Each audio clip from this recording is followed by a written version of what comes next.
Your House of Pay was very different from my other books in that it's not a traditional mystery in its structure. I mean, there are mysteries in there, but like it doesn't follow that same pattern that the Juniper Song novels follow, where like you have a body in the beginning and by the end you solve the mystery. Like, so it was much harder to plot, actually. I think like plotting a book that doesn't have the roadmap of genre like already built in, it's a little challenging. So I outlined a little bit more for this book, and I had some more of those places where like I wanted these people to go. Um, the by far the hardest part was just like the first 80 pages, like the parts where like things hadn't really started going where they were going yet. And I heard this interview on KPCC with a professor named Brenda Stevenson who had written a book about the Latasha Harlins murder. And I had known about the tensions in that time, and I knew about Rodney King, but I hadn't heard about Latasha Harlins. I just hadn't heard that story. And hearing her talk about it, and she went really deep into kind of what that crime meant in the history of LA and also in the context of the 92 uprising. And it was just fascinating to me. And and I stayed in the car to finishing, it was one of those things like I got home and I kept listening. And and I think by the time the interview was done, I had the idea of what if Sunjadu were shot in present day Los Angeles? What would that look like?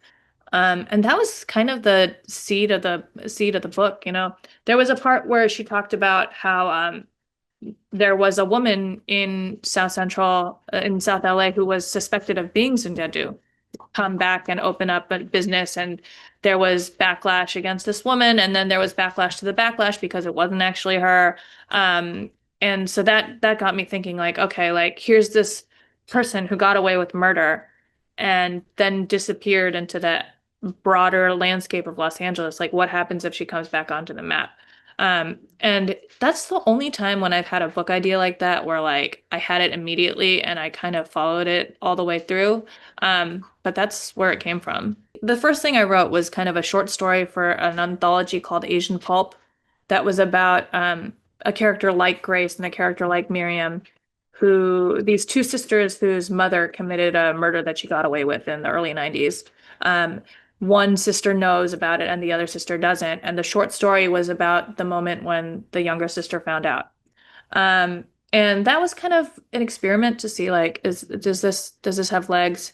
And and I liked that character, the clueless girl who suddenly has to reckon with this really terrible knowledge that also shielded her for her whole life. Like the fact that her mother did not actually spend her childhood in prison, like allowed her to have the kind of oblivious, relatively privileged upbringing that she got. And how do you reckon with that? So that was a character I wanted to explore. And then once I got into it and started thinking about this not as a short story, but as, a potentially like 300-page novel, I thought, well, I can't write the story and just have it be in her point of view. There are two families involved here, and I felt like if I had written only from the point of view of the perpetrator's family, then I would end up favoring that point of view. And I didn't really want to do that. I thought that was kind of irresponsible. And I also knew that I didn't want to write a book that was about, here's this like here's this perfect set of people who like are victimized, and the only thing we're allowed to feel about them is that they're perfect and tragic. And because I think there's something flattening about that. And I also was starting to write Your House Will Pay in the era of like 2014, 2015, when like after Ferguson and Mike Brown, and there was this wave of killings of young Black people, where there was this sense that like even in death they had to plead for their own innocence. And I just didn't want to do that. Like I wanted to write against that, and to do that I knew that I had to occupy a point of view within the Latasha Harlan stand-in's family. And so I thought about this. I wanted to do like her brother, like a younger brother. And that's where Sean came from. Like, and when we meet Sean, I mean, Grace and Sean are similar characters in a couple ways. And one of them is that, like, they both have very small lives when we find them. They're both kind of insular. They they mostly deal with their families and they're not that interested in the outside world. And for Grace, that comes from a place of she's just got kind of clueless. She's very busy. She has a busy job. And she has just like a very sheltered life. For Sean, it comes from a place where like he's already gone through all this and he doesn't want to do it again. He doesn't want to be in the public eye. He has finally reached a point in his life where like he's happy, he's stable and like doesn't want to give that up. And so they're both kind of shaken out of that zone by Grace's mother being shot. Um, but yeah, I mean that's kind of how I ended up with those characters. I wanted them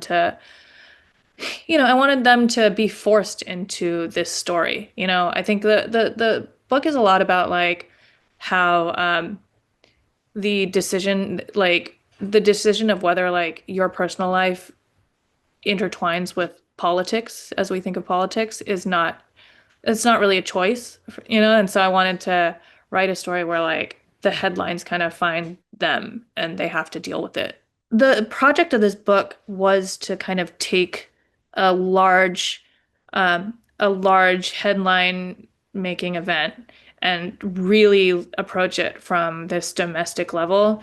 Like, I wanted to kind of because I think because like we experience other people's tragedies so quickly and on such a surface level and like as anybody knows who's had something terrible happen within their own families, like that that loss is a ongoing thing.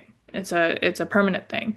And so I wanted to kind of write something where like you had to sit with that and like you couldn't just think about something else and stop thinking about this family. You have to like just live with them while they go through this. And so that was just like the stubborn project that I was trying to do for all these years.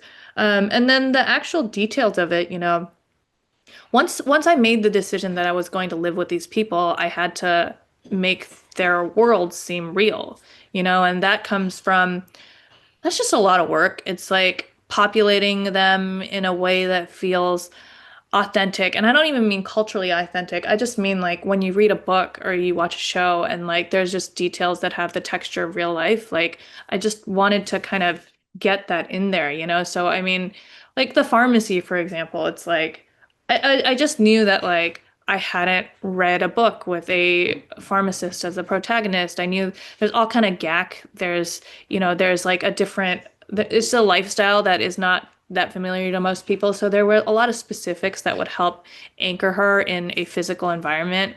I knew that and it was harder for me to do with Sean because, I'm a Korean American woman and I've been Grace's age. And, I knew about like her church. I knew what that would feel like. Like I knew that the place she worked is based on a Korean market in Northridge where I've spent a lot of time.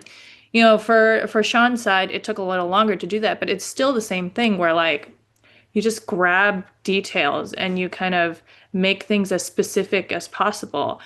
For Sean, it helped me a lot. I went out and I went to like open houses in the Antelope Valley and like just feeling like a little bit grounded in like what those neighborhoods feel like. But also for him, it was like once I had Aunt Sheila in the picture, giving him this relationship helped like Aunt Sheila really like there's such a contrast between the two characters that they kind of enliven each other. And then I gave him this like very complicated relationship with his cousin. And that was just like that was a relationship dynamic I hadn't seen before. The relationship between somebody who doesn't know his kids and then the guy who's like been like taking care of them. Like I just hadn't really seen that, and I thought, oh, like what would that be like? And that helped me kind of get in there. It's not ba like that's not based on like anyone I know. It's just I once I knew Sean and kind of got a sense of him, it was like, okay, like put him in this situation and like see like what kind of like pushback I get. And that ends up being kind of fruitful for creating scenes and creating like kind of relationships that have that sense of the real. The actual like plot moves and like where the story was going, I had a pretty good idea. Like I knew with Ray, like I wanted him to be this guy who really wants to do better, but like he just can't.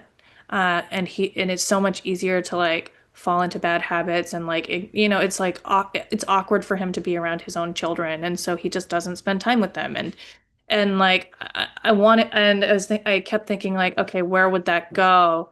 And like, how do these like, and how does that like affect his kids? How does that affect the people around him? Um, and so I had these plot ideas that were based kind of in like who these people were and the mistakes they were making. Um, and I don't remember in what order they all fell into place, but like it did kind of all rise somewhat naturally out of like figuring out the initial dynamics and the initial kind of character mindsets. I don't have that strong an idea of what these people look like. I know that I know that I wanted Sean in particular. I always just thought of him as like, kind of like ordinary. He is. I think for Sean, he's supposed to be kind of like an everyman. I think in some ways like that's how I positioned him. He's like he's a smart guy, but he's not like extraordinary. He's just like somebody who wants like a regular life. And I guess because of that, I always pictured him as just being like somebody who could like blend in with the crowd. I think Grace is kind of like that too. But because of that, I don't have them like visually strongly defined in my head. Um, I think like I'm not that visual of a writer.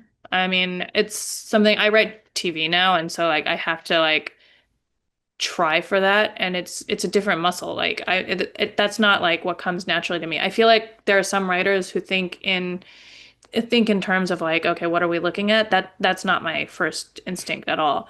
Um, I do think a lot in terms of what do characters sound like. And so for me, like a character's voice is really essential. I mean, just the way they talk, and you know, I try to individuate characters so like they don't sound that much like each other, within certain parameters. And so I very much know what Grace and Sean sound like. And like, Grace sounds different from Miriam and Sean sounds different from Ray. Like in my head, I can hear them differently. And it's not like the tenor of their voice, but it's just like their diction and like their cadence. And it is, yeah, I have a better sense of just how they talk.